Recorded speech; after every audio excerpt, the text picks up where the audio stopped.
الحمد للہ رب العالمین والصلاة والسلام علی اشرف الانبیاء والمرسلین نبینا محمد وعلی آلہ واصحابہ اجمعین۔ اعوذ باللہ من الشیطان الرجیم، بسم اللہ الرحمن الرحیم۔ قد سمع اللہ قول التي تجادلك في زوجها وتشتكي إلى الله واللہ یسمع تحاورکما ان اللہ سمیع بصیر۔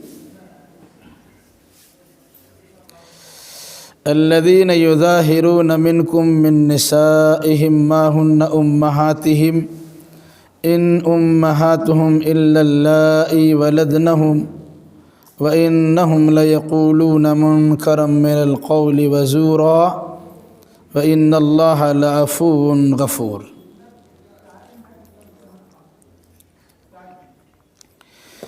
اس سورہ کا نام ہے سورہ مجادلہ، اور بعض لوگوں نے کہا سورہ مجادلہ، دال کو زیر کے ساتھ یا دال کو زبر کے ساتھ، دونوں کا معنی میں تھوڑا سا فرق پڑتا ہے۔ مجادلہ آپس میں جو حجت و تکرار ہوتی ہے اس کو عربی میں مجادلہ دال کے زبر کے ساتھ بیان کیا ہے۔ اور اگر کوئی عورت حجت و تکرار کرنے والی ہو تو اس کو مجادلہ کہتے ہیں۔ مرد ہوگا تو مجادل ہو جائے گا اور عورت ہوگی تو مجادلہ ہو جائے گا۔ تو اس سورہ کا نام سورہ مجادلہ بھی ہے اور سورہ مجادلہ بھی ہے۔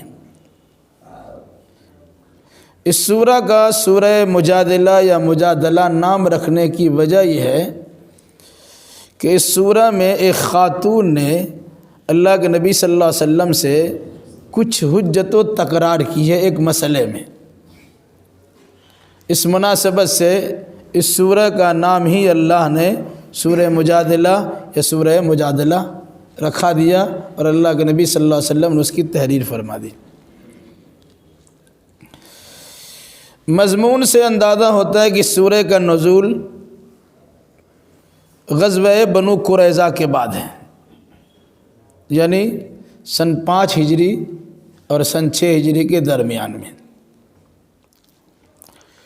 اس سورہ کا مرکزی مضمون یہ ہے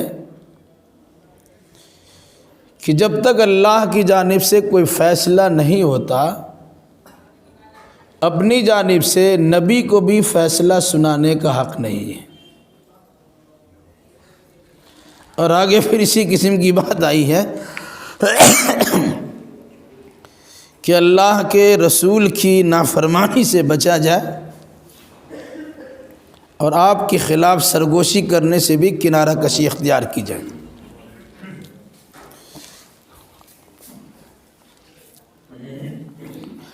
قد سمع اللہ قول التي تجادلك في زوجها وتشتكي الى اللہ۔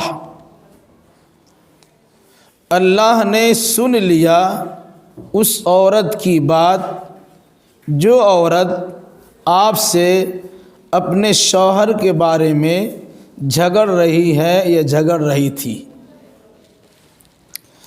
وتشتکی الی اللہ، اور ساتھ ساتھ اللہ تبارک و تعالیٰ سے شکوہ بھی کر رہی تھی۔ واللہ یسمع تحاورکما، اور اللہ تم دونوں کی بات کو یا حجت و تکرار کو سن رہا ہے یا سن رہا تھا۔ ان اللہ سمیع بصیر، یقیناً اللہ بہت سننے والا اور بہت دیکھنے والا ہے۔ واقعہ کیا ہے؟ زمانہ جاہلیت میں طلاق اور پھر اس کے لیے کچھ الفاظ استعمال ایسے ہوتے تھے کہ جس کے نتیجے میں طلاق سے زیادہ بھی سنگین صورتحال پیدا ہو جاتی تھی۔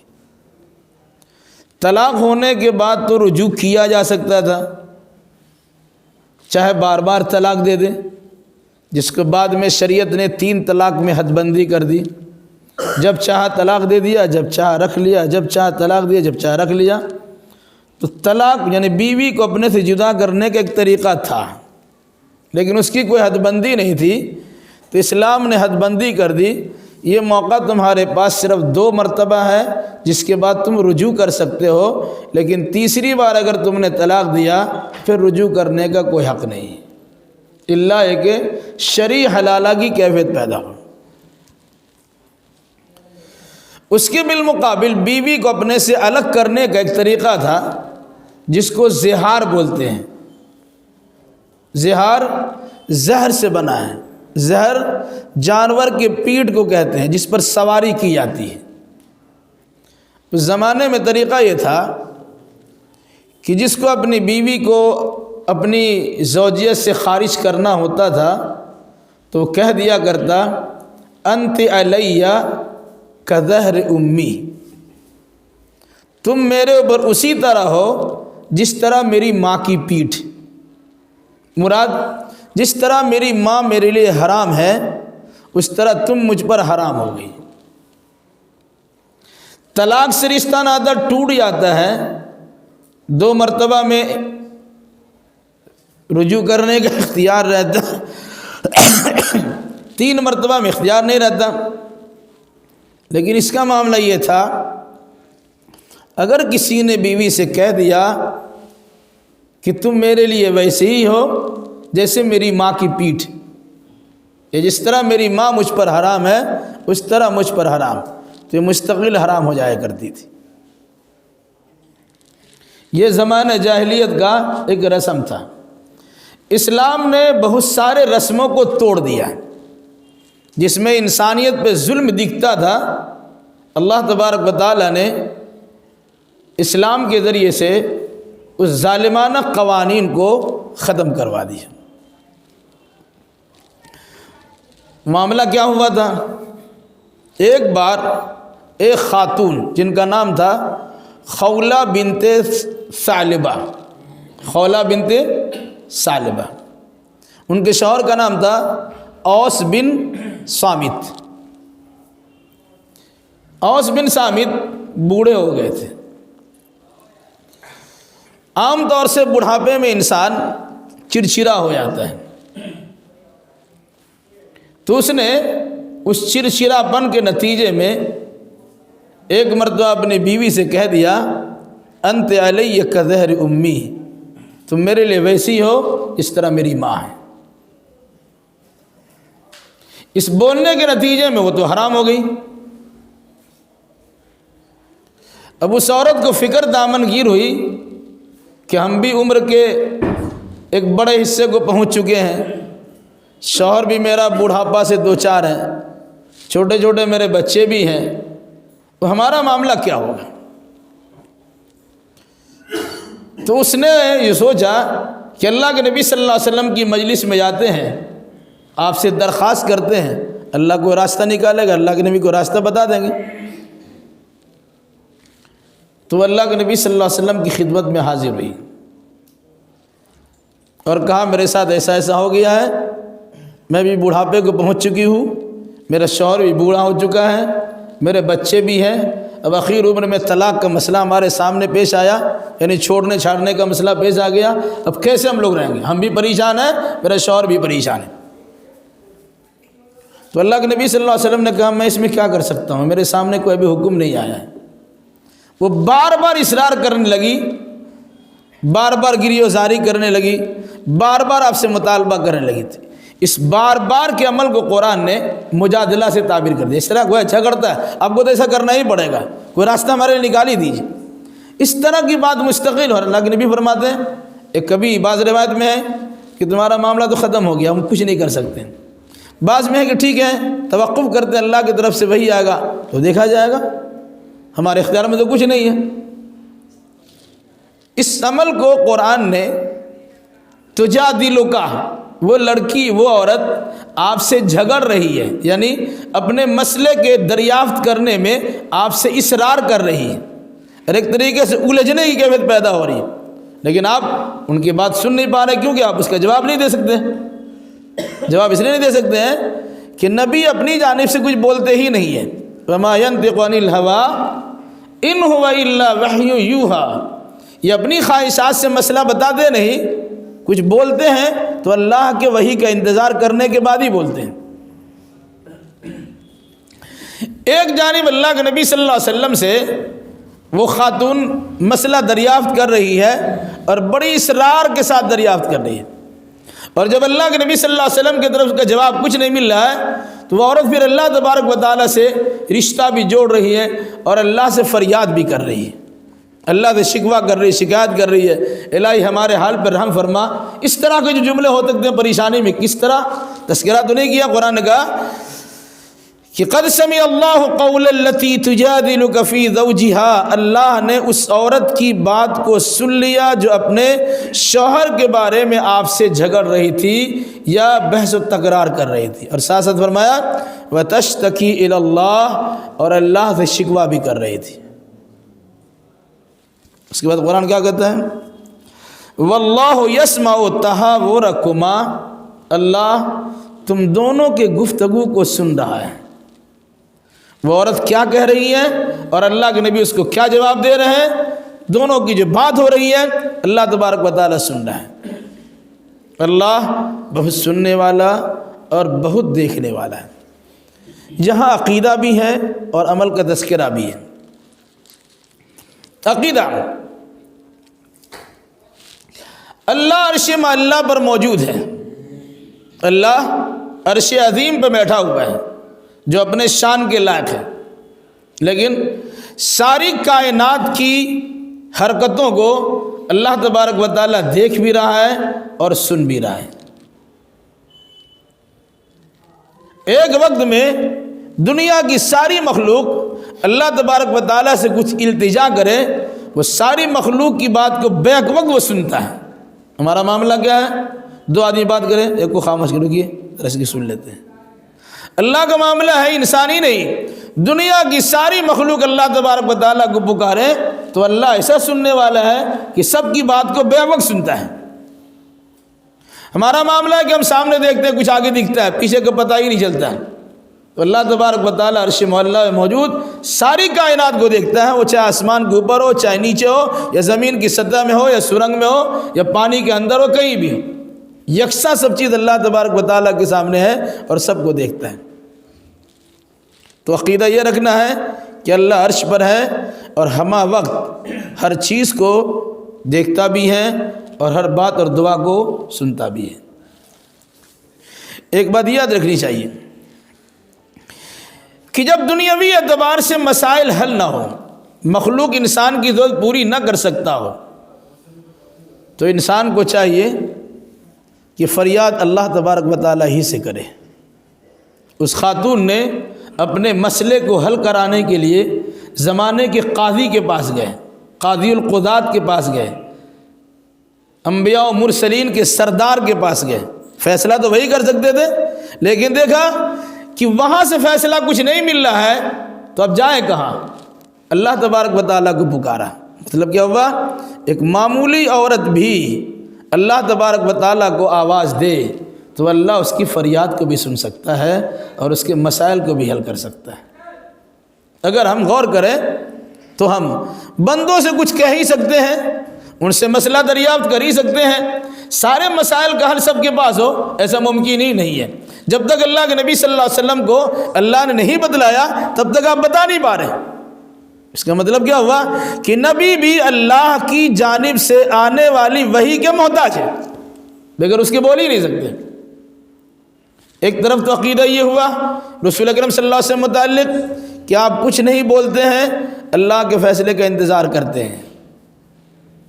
جب اللہ کے نبی کچھ نہیں بولتے، فیصلے کا انتظار کرتے ہیں، تو زمانے کا سب سے بڑا عالم کیوں نہ ہو، مفتی کیوں نہ ہو، قاضی کیوں نہ ہو، اس کی بھی ذمہ داری ہے اگر کتاب و سنت کی روشنی میں مسئلے آپ کو معلوم ہو تو بتائیے، نہیں معلوم ہو تو چھوڑ دیجیے. ہم تلاش کریں گے، جستجو کریں گے، تحقیق کریں گے، ملے گا تو بتائیں گے. کوئی ضروری نہیں ہے کہ ہر مسئلہ ہر ایک بتانا شروع کر دیں. ایسے لوگ ہمارے یہاں ہیں، یوٹیوب کی دنیا میں چھائے ہوئے، سوشل میڈیا پر بڑی اس کی شہرت ہے، ہر مسئلہ بتا دیں۔ بڑے علماء کرام کہتے ہیں، توقف کرتے ہیں، بعد میں بتایا جائے گا۔ یہ لوگ اپنی کثرت شان سمجھتے ہیں، اگر کسی نے سوال کے جواب نہیں دیں گے، مسئلہ معلوم نہیں ہے، اسے پوچھیں گے نہیں، تو اپنی عزت و شان کو بگاڑنے کے لیے وہ کسی طریقے سے سامعین کو خاموش کرنے کی کوشش کرتے ہیں، اور پھر اس کے بعد وہ ٹھوکر کھاتے ہیں، اور جب علماء اس کی گرفت کرتے ہیں تو تل ملا اٹھتے ہیں۔ ایسے بہت سارے لوگ ہیں، اب عقل مند ہے، جو برا درس کا فتنہ چلا ہوا ہے، ہر آدمی اپنا اپنا میدان چھوڑتا ہے اور اس سیدھے سادھے میدان کو لیتا ہے اور ہر مسئلہ بتانے کی کوشش کرتا ہے۔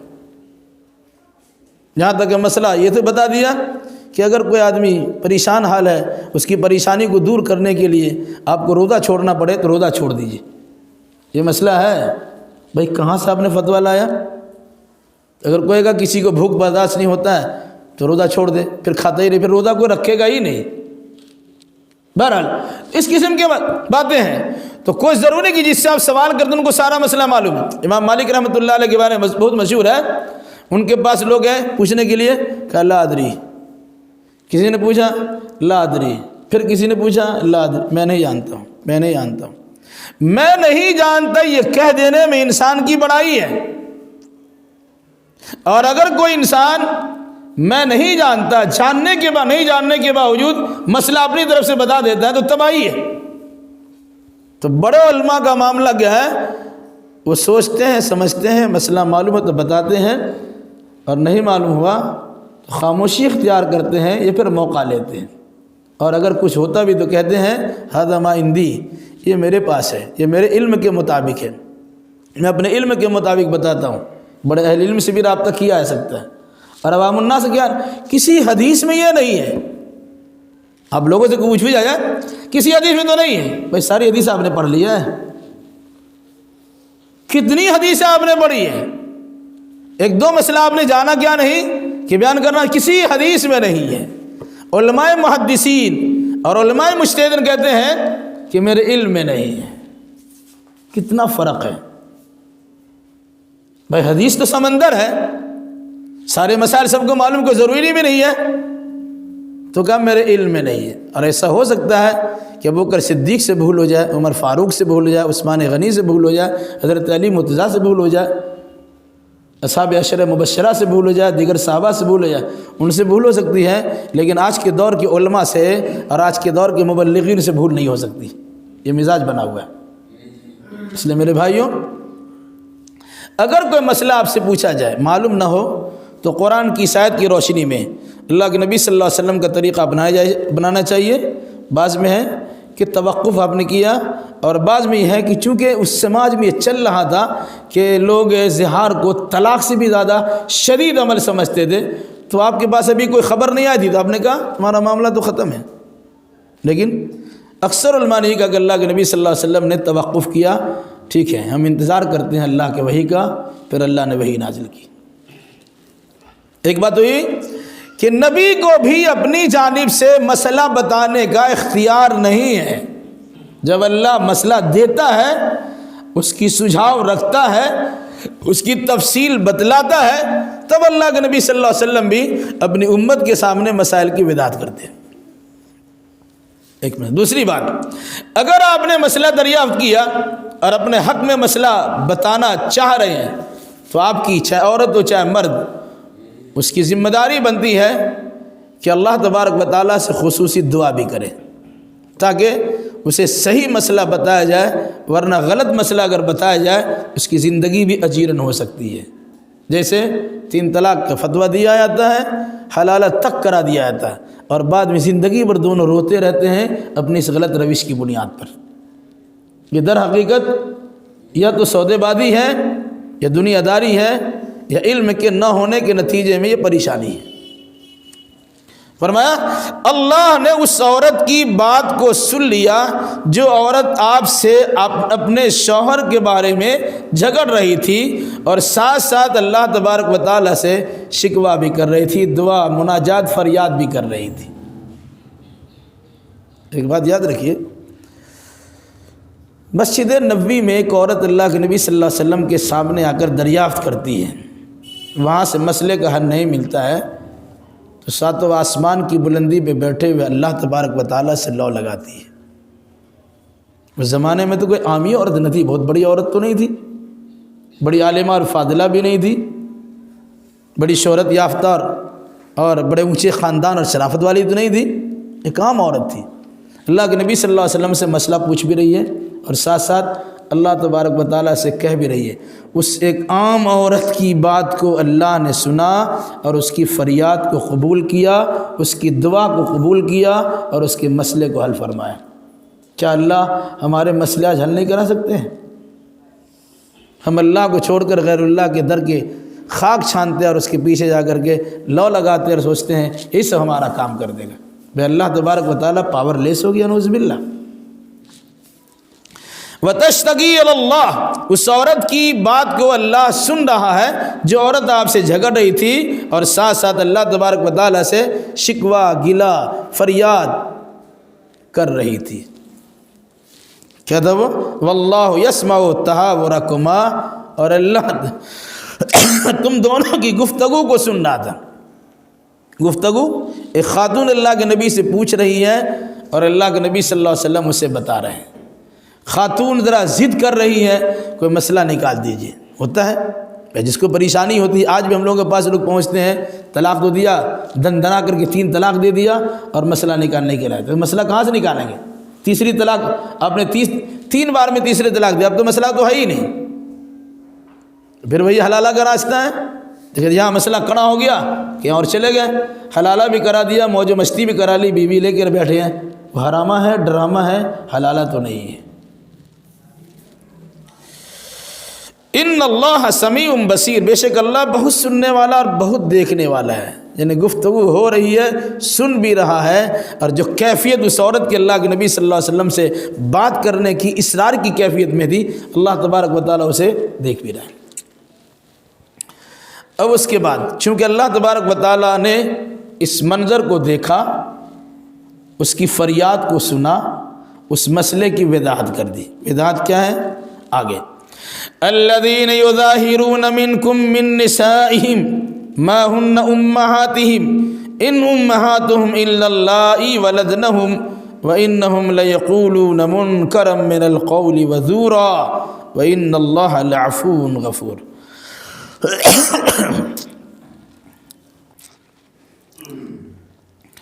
جو لوگ تم میں سے اپنی عورتوں سے زہار کر لیتے ہیں تو وہ سن لے، ما ہن امہاتہم، یہ عورتیں ان کی ماں نہیں بن جاتی۔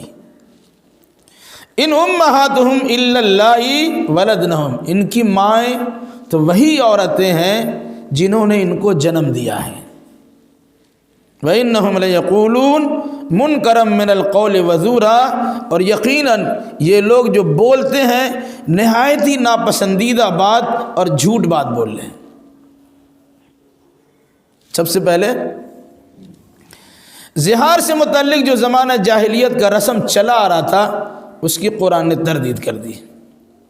بلا زہار کو لوگ طلاق سمجھتے ہیں، بیوی کو جدا کرنے کا طریقہ سمجھتے ہیں، تو ایسا نہیں ہے۔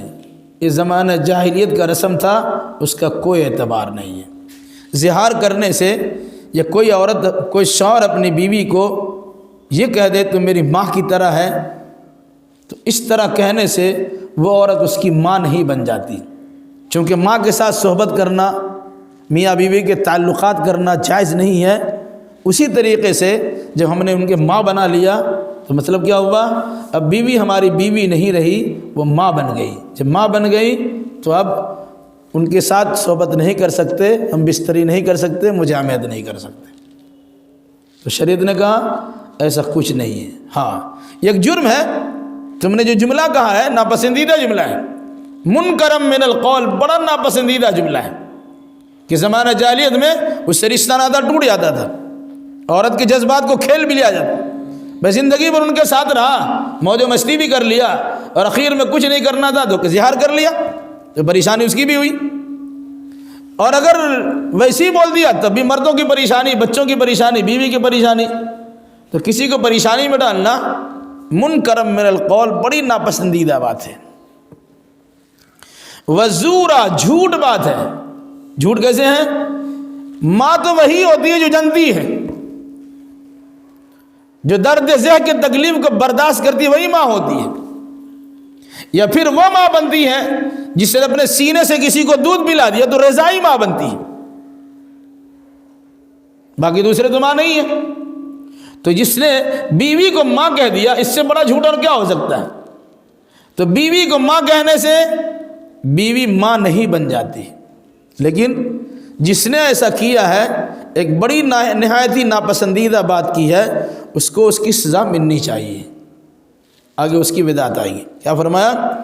الذین یظاہرون منکم من نسائہم، جو لوگ تم میں سے اپنی عورتوں سے زہار کر لیتے ہیں، یعنی اپنی بیوی کو کہتے ہیں تم میرے لیے میرے ماں کی پیٹھ کی طرح ہو. انہم، تو ایسا بولنے والا، لیقولون منکم من القول، لیقولون منکرا من القول، یہ بولتے ہیں بالکل ہی نہایت ہی منکر و ناپسندیدہ بات، وزورا، اور بولتے ہیں بالکل جھوٹی بات. یہ پر ایک مسئلہ یاد رکھیے، ان اللہ لعفو غفور، اللہ بڑا بخشنے والا، اللہ معاف کرنے والا اور بڑا بخشنے والا ہے. آج کے دور میں اگر کوئی انسان اپنی بیوی سے کہتا ہے تو میری ماں ہے، لوگ آرام سے بولتے ہیں میری ماں، بولتے ہیں نا جی. کتنا خطرناک جملہ اندازہ لگائیے. یہ الگ سی بات ہے کہ نیت پر موقوف ہے، لیکن بیوی کو لوگ ماں بولتے ہیں. تو اگر ایسا بولا گیا تو گرفت آ سکتی ہے، پکڑ ہو سکتی ہے. وہ بیوی ماں کیسے ہو جائے گی؟ جننے والی تو ماں ہوتی ہے، یہ ماں جننے والی ہوتی ہے، کسی عورت کو ماں کیسے ہم بنا لیں گے؟ اور خاص طور سے بیوی کے بارے میں ایسا تصور کر لینا یہ میری ماں، اس طرح بولنا یہ جرم ہے، نہیں بول سکتے. دوسری بات، اگر کوئی انسان اپنی بیوی سے کہتا تم میرے لیے میری بہن کی طرح ہے، میرے لیے میری خالہ کی طرح ہے، میرے لیے میری بیٹی کی طرح ہے، تو ایسا بولنے سے اس کی بیوی وقتی طور سے حرام ہوتی ہے کہ نہیں ہوتی ہے؟ اس میں علماء کے دو خیال بیان کیے گئے ہیں. کچھ لوگ کہتے ہیں کہ چونکہ ماں کے ساتھ تذکرہ کیا گیا من امہاتہم، تو اگر کوئی انسان اپنی ماں کے بارے میں بیوی سے کہے کہ میرے لیے تم میری ماں کی طرح ہے، تب تو یہ حرام ہوگا. دوسرے علماء نے کہا کہ نہیں، اگر اپنی بیٹی کی طرح بھی کہہ دیا، اپنی بہن کی طرح بھی کہہ دیا، جس سے اس کا رشتہ نکاح حرام ہے، اس کی طرح اگر کہہ دیا تب بھی زہار ہو جائے گا. اور اسی بات کو زیادہ لوگوں نے صحیح راجح قرار دیا ہے. اب اگر کوئی انسان زہار کر لیا، اپنی بیوی کو ماں کہہ دیا، یا اپنی بیٹی کو، اپنی بیوی کو ماں کی طرح کہہ دیا، اپنی بیوی کو بیٹی کی طرح کہہ دیا، جس سے زمانہ جاہلیت میں رشتہ حرام ہو جاتا تھا اور کبھی دونوں ایک ساتھ نہیں رہ سکتے تھے. طلاق کی صورت میں تو رکھ لیا جاتا تھا، لیکن زہار کی صورت میں بالکل مستقل رشتہ ختم ہو جاتا تھا. اگر کسی نے ایسا کیا تو اس کی سزا کیا ہے، اس کا کفارہ کیا ہے، اس سے بچنے کا طریقہ کیا ہے، آگے اس کی وضاحت. والذین یظاہرون من نسائہم، جو لوگ اپنی عورتوں سے زہار کر لیتے ہیں، اس عمل کو زہار کا یاد رکھیے گا. جو لوگ اپنی عورتوں سے زہار کر لیتے ہیں، یعنی اپنی عورتوں کو ماں کی طرح حرام ٹھہرا لیتے ہیں. ثم یعودون لما قالوا، پھر اپنی بات سے پھر جانا چاہتے ہیں کہ بھائی ہم جو کہہ دیا غلط کہا، نہیں کہنا چاہیے. طلاق کے بعد رجوع کرتے ہیں. گویا یہ ماں کے ساتھ اپنی بیوی کو زہار کا لفظ بول کر کے یا زہار کا طریقہ اپنا کر کے اپنے بیوی کو اپنی ماں کی طرح کہہ کر کے اس بات سے رجوع کرنا چاہتا ہے کہ جو غلطی ہو گئی نہیں، اب ایسا نہیں کہیں گے. اگر ایسا کرنا رجوع کرنا چاہتا ہے تو قرآن کیا کہتا ہے؟ ثم یعودون لما قالوا، پھر وہ اپنی بات سے رجوع کرنا چاہتا ہے. فتحریر رقبۃ من قبل ان یتماسا، ایک گردن کو آزاد کرنا ہے اس سے پہلے کہ دونوں آپس میں میل ملاپ کریں۔ کفارہ کے طور پر 3 احکام بتائے گئے۔ پہلا حکم، اس زمانے میں لوگ غلامی کا دور بھی چلاتے تھے، اسلام نے آہستہ آہستہ غلامی کے دور کو ختم بھی کیا ہے۔ کوئی جرم کیا، ایک غلام آزاد کرو، کوئی قسم کھا لیا، ایک غلام آزاد کر لو، کوئی ایسا کیا رمضان کے دن میں اپنی بیوی سے مل لیا، ایک غلام آزاد کرو۔ اس طرح انسان کو آزادی عطا کی جا رہی تھی۔ ایک طریقہ تو یہ تھا، کیا فرمایا؟ جو انسان اپنی بیویوں سے زہار کرنے کے بعد اپنی بات سے رجوع کرنا چاہتے ہیں، فَتَحْرِيرُ رَقَبَةٍ مِّن قَبْلِ أَن يَتَمَاسَّا، ایک گردن کو چھڑانا ہے، یعنی ایک غلام آزاد کرنا ہے۔ کب؟ من قبل ان یتماسا، اس سے پہلے کہ دونوں آپس میں میل ملاپ کریں، یعنی پہلے غلام آزاد کیجئے تب بیوی آپ کے لیے حلال ہوگی۔ آپ نے جو کہہ دیا اس سے بیوی آپ کی حرام ہو گئی، لیکن اس حرام سے بچنے کے لیے ایک طریقہ کفارہ کے طور پر تم پر عائد کیا جاتا ہے۔ زمانہ جاہلیت میں بیوی حرام ہوتی تھی، لیکن پھر دوبارہ لوٹانے کا کوئی طریقہ نہیں تھا۔ زمانہ اسلام میں کہا کہ وہ بیوی تو تم پر حرام ہو گئی ہے، اب حرام سے بچنے کے لیے وہ کفارہ دینا پڑے گا۔ کفارہ کیا ہے؟ ایک غلام آزاد کرو۔ لیکن کب آزاد کرو گے؟ پہلے آزاد کرو تب تم دونوں میل ملاپ کر سکتے ہو۔ اگر پہلے میل ملاپ کرو گے، کوئی حرام کاری کرو گے، گناہ کام کرو گے۔ ذالکم توعظون بہ، اللہ اس کے ذریعے سے تمہیں نصیحت کر رہا ہے۔ واللہ بما تعملون خبیر، اللہ تمہارے عملوں کی خبر رکھتا ہے۔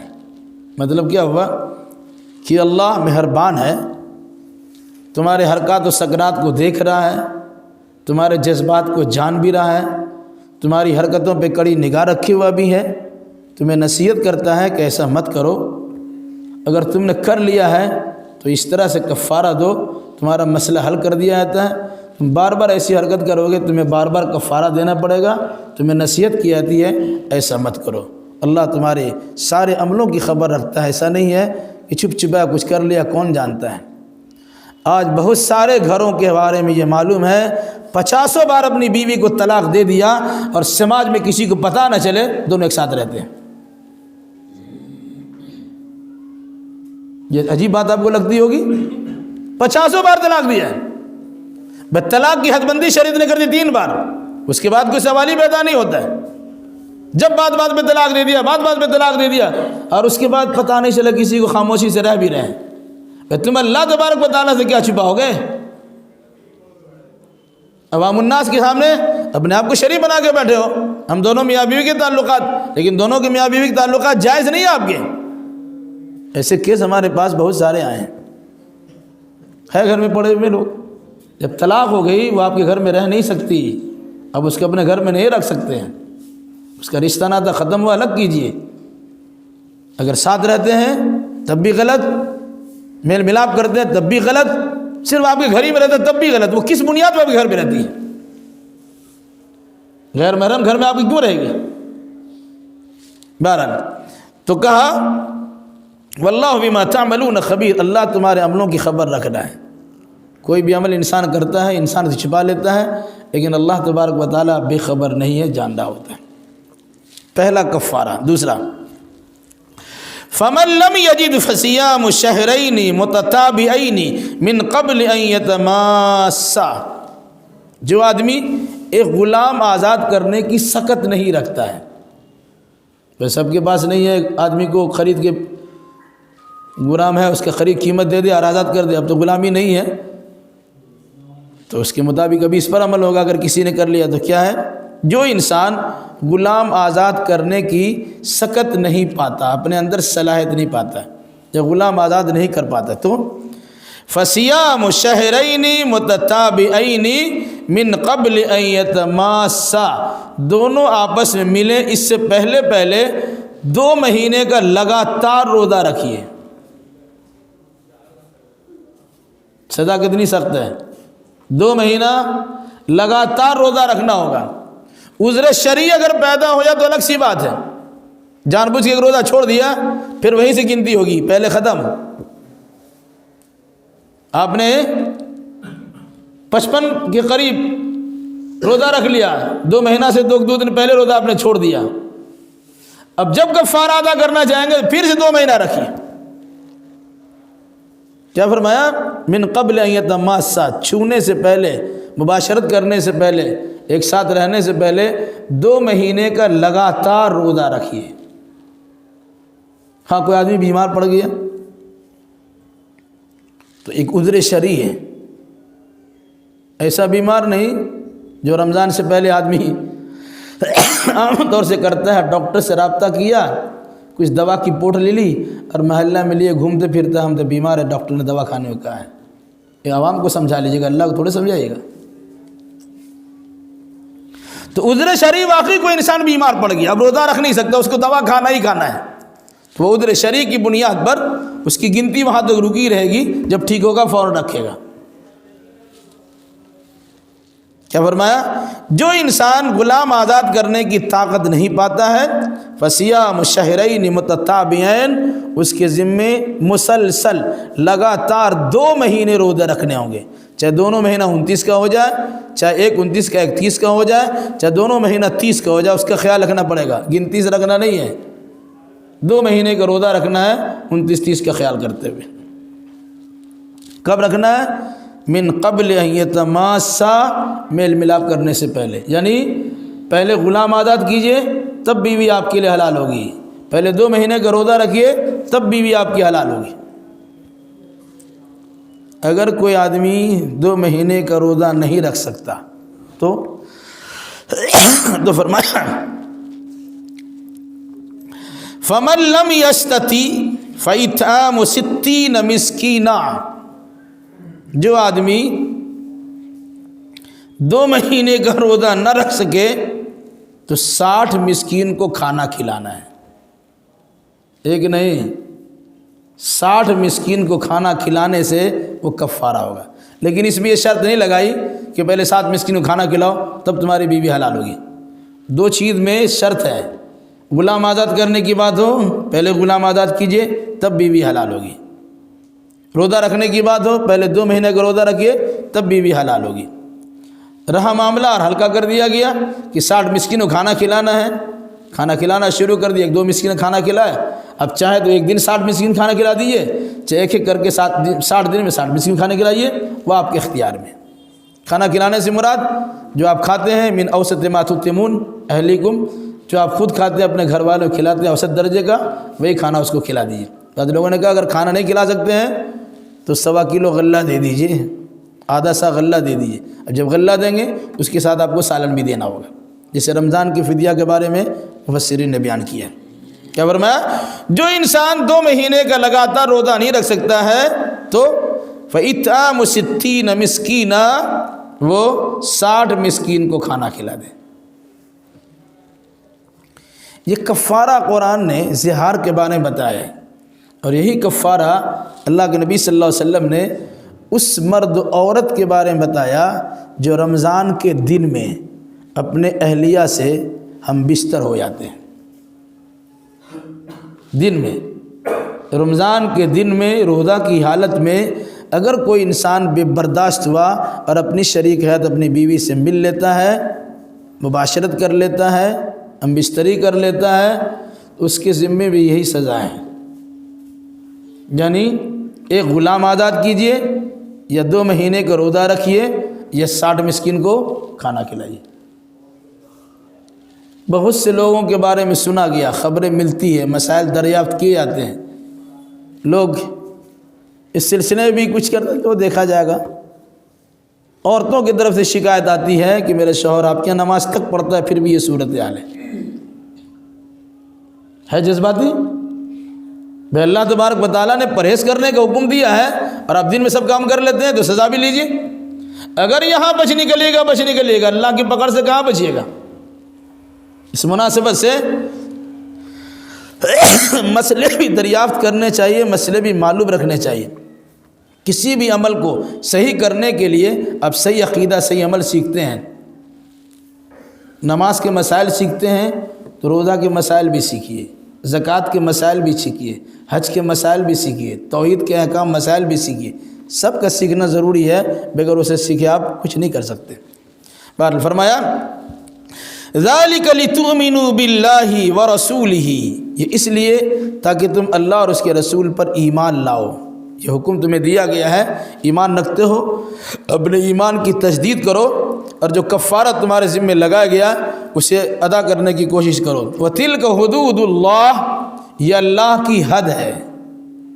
سرحد کراس کرنا آپ کے لیے جائز نہیں ہے۔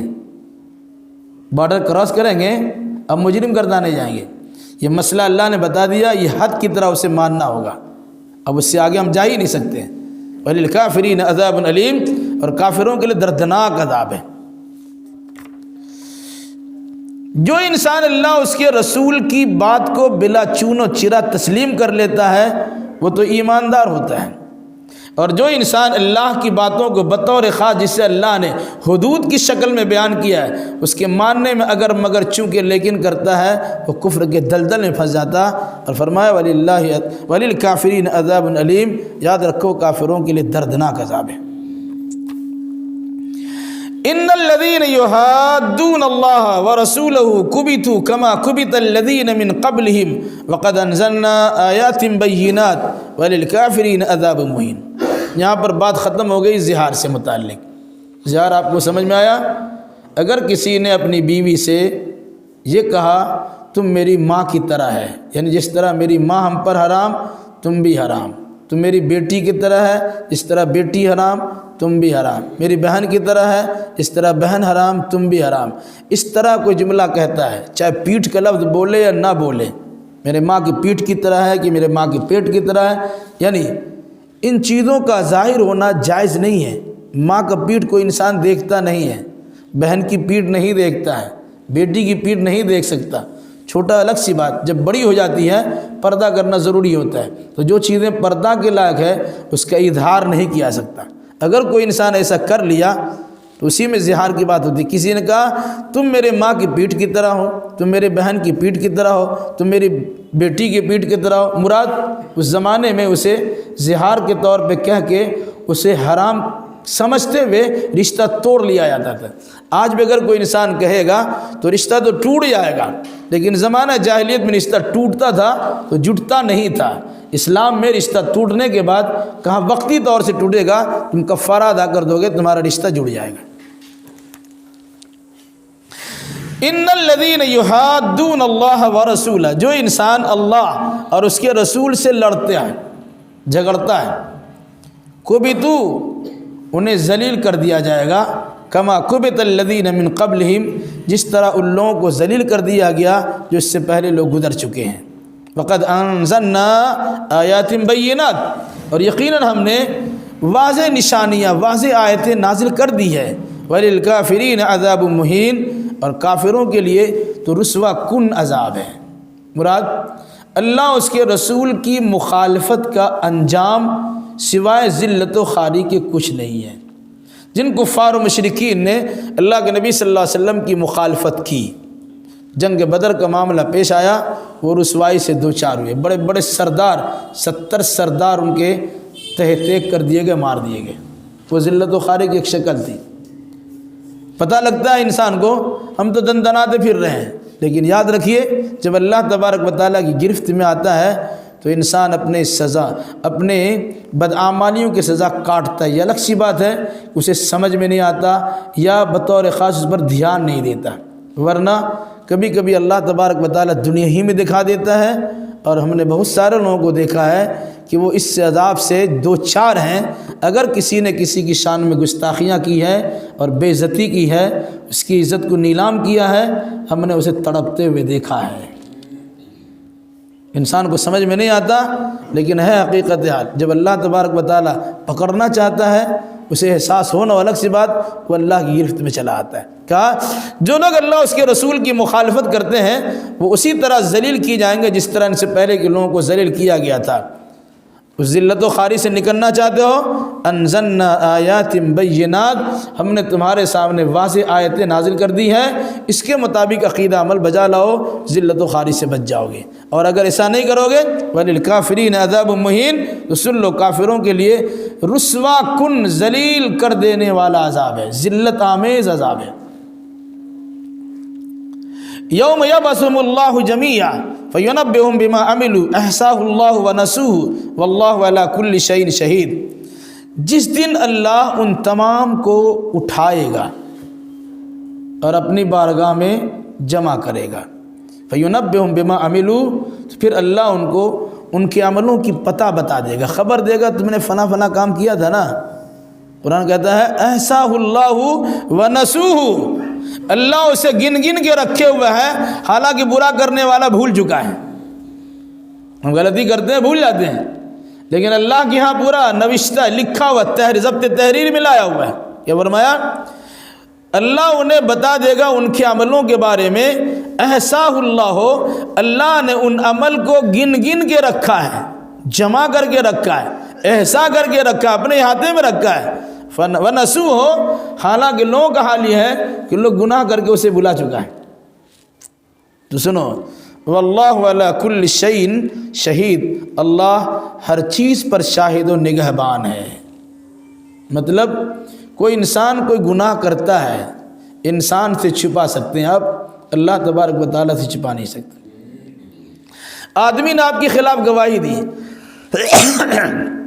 کھلا پلا کے اس کی گواہی بدلوا دی، کہیں لکھ کے رکھا تھا اسے پھاڑ کے پھینک دیا، دنیا میں آپ کا ریکارڈ نہیں ہے، ایسا ہو سکتا ہے، لیکن جس ریکارڈ کو فرشتے نے تیار کیا اللہ کے حکم سے، اب اس میں فرشتوں کو بھی تبدیل کرنے کی اجازت نہیں ہے۔